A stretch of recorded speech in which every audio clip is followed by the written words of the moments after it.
This week in The Bachelor, Juan Pablo had his hometown dates with the remaining 4 women. The first one was Nikki. It was in Kansas City, and they went to eat some barbecue, and then they went on a bull riding little date, and they see, you know, who was going to hang on the longest. He then met her parents and her family, and her father said, hey, listen, I want my daughter to also choose you. It's not about you just choosing my daughter, Nikki. And in the end, he, you know, in essence gave his blessing, but he just doesn't want to see Nikki get hurt, but they trust her daughter's opinion. Andy's hometown date was in Atlanta, Georgia.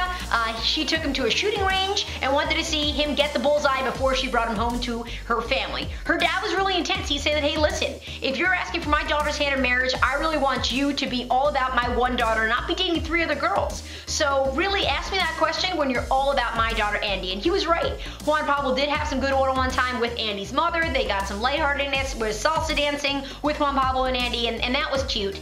And in the end, that definitely was an intense, you know, one-on-one with the father and Juan Pablo. Next hometown date was with Renee, which was in Sarasota, Florida. This was a big one because Juan Pablo met her son Ben, went to a Little League game, you know, got involved with her family, and Renee told her mom, hey, listen, I'm really in love with this guy. And Renee was like, and Renee's mother was like, if you are, then you got to tell Juan Pablo. But actually, all 4 of the girls never had enough courage to say, I am falling in love with you on these hometown dates. Last hometown date was with Claire in Sacramento, California. This one wasn't intense because her sister, she's one of 6 daughters, and she's the youngest, and her sisters are extremely overprotective, and one sister was just like way over the top and wouldn't even let the mother speak until the very end, and Claire just wasn't having that.